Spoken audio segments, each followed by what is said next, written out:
Hello friends, जय हिंद। स्वागत आपका आपके अपने चैनल होम ट्यूशन पे। दोस्तों, सीआरपीएफ एचसीएम 2023 के 1458 पदों का रिजल्ट बहुत जल्दी आपको देखने को मिलेगा। साथ ही साथ दोस्तों, दिसंबर के मंथ में आपकी टाइपिंग शुरू हो सकती है। तो आज की इस वीडियो में हम बात करने वाले हैं सीआरपीएफ एचसीएम 2023 की एक्सपेक्टेड कट ऑफ कितनी रह सकती है टाइपिंग के लिए, क्योंकि आपने देखा होगा कि पेपर का लेवल बहुत अच्छा इस बार रहा पिछली भर्तियों के मुकाबले में। तो यहाँ पे कट ऑफ है वो भी बहुत ज़्यादा कम रहेगी। तो आज के इस वीडियो में हम यही कंप्लीट एनालिसिस एक बार फिर से करने वाले हैं कि कितना अगर आपका स्कोर है तो आपकी टाइपिंग डेफिनेटली आ सकती है। तो वीडियो को ध्यान से और पूरा देखिए। दोस्तों, अगर आप एसएससी कांस्टेबल जेडी की तैयारी कर रहे हैं तो केवल 49 रुपए में आपको मिलेंगे 20 full length mock test according to the level of SSC constable GD. तो इसके लिए हमारी एप्लीकेशन डाउनलोड करें, जिसका लिंक डिस्क्रिप्शन में दिया हुआ है। आपको मिलेंगे 20 मॉक टेस्ट केवल 49 रुपए में। इसके साथ साथ टॉपिक वाइज हम क्विज भी डालेंगे, जैसे स्टैटिक जीके के टॉपिक है तो उनकी क्विज भी हम आपको इस टेस्ट सीरीज में प्रोवाइड करवाएंगे। तो आप हमारी एप्लीकेशन को डाउनलोड करें, रजिस्टर करें, लॉगिन करें और उसके बाद आप टेस्ट सीरीज में जाएंगे तो वहां पे आपको कांस्टेबल जेडी के लिए टेस्ट सीरीज मिल जाएगी केवल 49 रुपए में। आइए बात करते हैं सीआरपीएफ एचसीएम के बारे में। तो यहाँ पे दोस्तों, अगर वैकेंसी की बात करो तो यहाँ पे जो एएसआई है उसके लिए पद है 143 और जो आपका एचसीएम है इसके लिए जो पद है 1315। तो कुल मिला के जो पद होते हैं दोस्तों 1458 पदों पर ये वैकेंसी आई। बात करो दोस्तों, इसके फॉर्म कब निकले भैया? इसके फॉर्म निकले हैं 4 जनवरी से। आपका 25 जनवरी लास्ट डेट थी, लेकिन 6 दिन बढ़ा दिया गया था कोर्ट की इसकी वजह से। तो 31 जनवरी इस फॉर्म की लास्ट डेट थी 2023 की। और दोस्तों, इसका एग्जाम भी बहुत जल्दी करवा लिया गया, तो बच्चों को वो भी टाइम नहीं मिल पाया। 22 फरवरी से लेकर 28 फरवरी ऑफिशियल डेट थी, लेकिन क्योंकि कैंडिडेट्स बहुत ज़्यादा हो गए थे तो आपका सीआरपीएफ हेड कांस्टेबल का ही एग्जाम आपका 22 फरवरी से 11 मार्च तक कंप्लीट हुआ। बात करें दोस्तों, इसकी जो आंसर की है, आंसर की आपने चेक कर ली थी 17 मार्च को, ठीक है। और जो सीआरपीएफ का पुराना शेड्यूल था, जो कैलेंडर सीआरपीएफ ने जारी किया था, उसके अकॉर्डिंग तो आपका अप्रैल में टाइपिंग हो जाती, जुलाई में आपकी ज्वाइनिंग हो जाती दोस्तों। लेकिन अभी चल रहा है नवंबर दोस्तों। आपका एग्जाम हुआ था मार्च की 11 तारीख को, आखिरी शिफ्ट थी सीआरपीएफ की। और उसके बाद दोस्तों नवंबर आ चुका है, रिजल्ट अभी तक नहीं आया है। लेकिन अभी बड़ी अपडेट है कि आपका रिजल्ट नवंबर में ही देखने को मिलेगा और दिसंबर में आपकी टाइपिंग स्टार्ट होगी। तो जो यहाँ पे हम कट ऑफ बता रहे हैं, जो बच्चे सीआरपीएफ एचसीएम की टाइपिंग की तैयारी कर रहे हैं, या दोस्तों अगली स्टेज जो है वो टाइपिंग है। टाइपिंग में जो बच्चे क्वालिफाई करेंगे उनका फिर पीएचटी लिया जाएगा। पीएचटी में कुछ भी नहीं है, हाइट, चेस्ट, वेट है।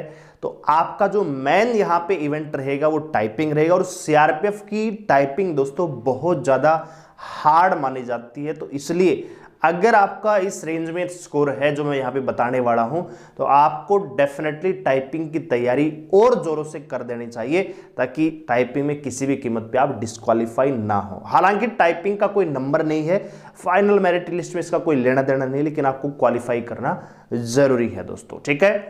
अच्छा जी, तो 17 मार्च को आपका यहाँ पे आंसर की आ चुकी थी। उसके बाद एएसआई का पेपर हुआ और उसकी भी आंसर की लीज हुई। लेकिन यहाँ पे हम दोनों की मिला जुला की बात करेंगे, ठीक है दोस्तों।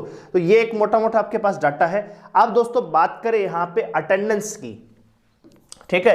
अटेंडेंस की तो आपने देखा होगा, जिन्होंने पेपर दिया है लगभग दोस्तों 40% से लेके 45% बच्चे ही पेपर देने के लिए पहुंचे। सीटें खाली पड़ी थी, ठीक है। तो आप ये कह सकते हो कि लगभग 45%, पूरे 50% में नहीं पहुंचे, 45% के आसपास बच्चे यहाँ पे एग्जाम देने के लिए गए दोस्तों, ठीक है। अब देखिए दोस्तों, जो नोटिफिकेशन है आपका सीआरपीएफ का, उसके अकॉर्डिंग तो ये दिखाया कि जनरल कैटेगरी का कोई बच्चा है तो उसको 40% पे हम पास कर देंगे। वहीं ओबीसी एससी एसटी का बच्चा है तो वो 35% अगर नंबर ले आएगा तो वो क्वालिफाई हो जाएगा टाइपिंग के। लेकिन दोस्तों ऐसा नहीं है।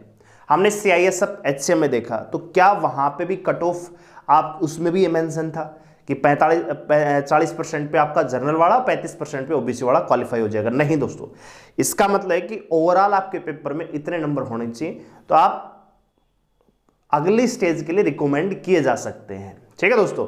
लेकिन ऐसा नहीं होगा क्योंकि लाखों बच्चे हैं, वैकेंसियां बहुत ज्यादा कम है।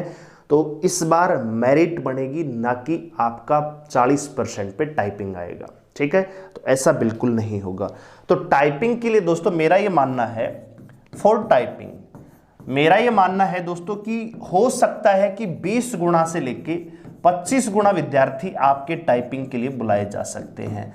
तो अगर 20 गुना मैं यहाँ पे कैलकुलेट करूँ तो दोस्तों लगभग 26,000 बच्चे यहाँ पे क्वालिफाई कर सकते हैं। वहीं दोस्तों मैं अगर 25 गुना की यहाँ पे बात करूँ तो लगभग 32,000 बच्चे टाइपिंग के लिए क्वालिफाई कर सकते हैं। ठीक है, अब 1458 पदों के लिए टाइपिंग और उसके बाद फिजिकल में कोई निकलने वाला है नहीं, तो मुझे नहीं लगता कि इससे ज्यादा बच्चे यहाँ पे क्वालिफाई करेंगे।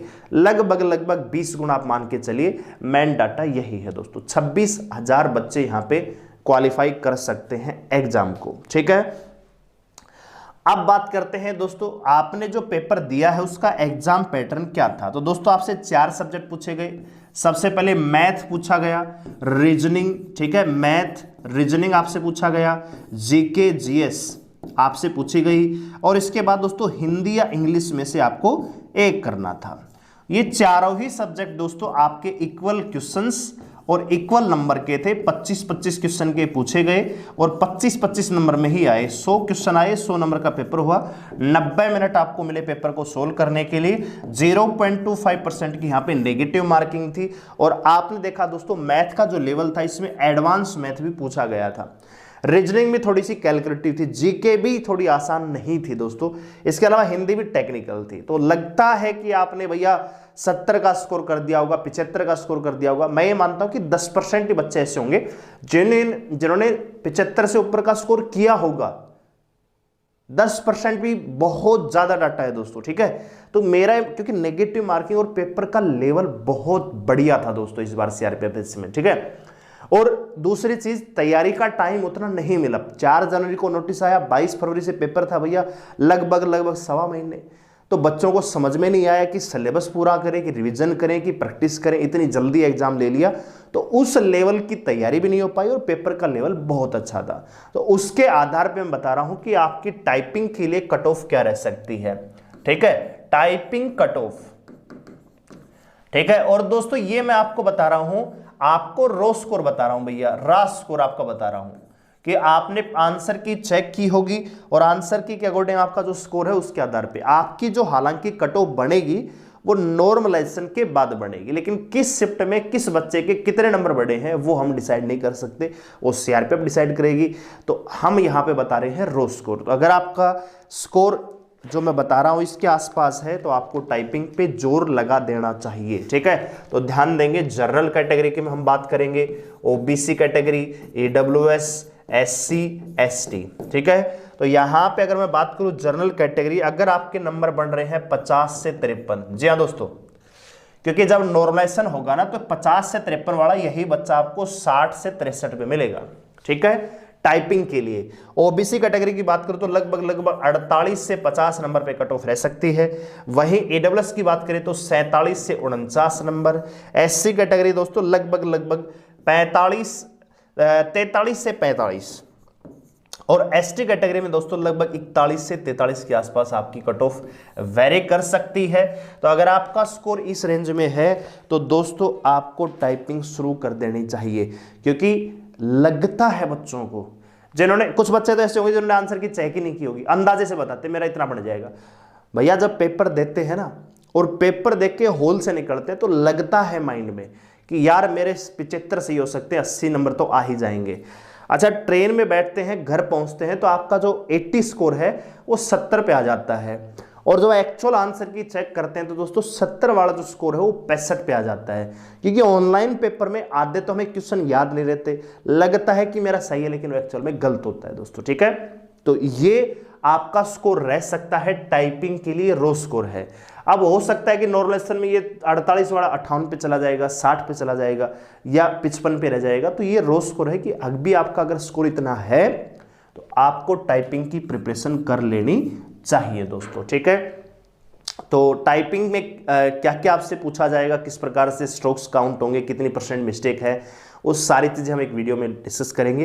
तो अभी आपको ये इन्फॉर्मेशन अच्छी लगी है तो वीडियो को लाइक करें, शेयर करें, चैनल को सब्सक्राइब करें मेरे साथ जुड़े रहने के लिए, और कमेंट करके बताइए कि आपका स्कोर कितना है, किस शिफ्ट में किस दिन आपका पेपर था, आप मेल हैं कि फीमेल हैं, ये भी आप हमें जरूर बताइएगा। दूसरा ये दोस्तों, कट ऑफ आपकी मेल फीमेल दोनों की कॉमन रहेगी, मेल और फीमेल की अलग अलग कट ऑफ नहीं बनेगी, ऑल इंडिया की कट ऑफ बनेगी दोस्तों। ठीक है, धन्यवाद, जय हिंद।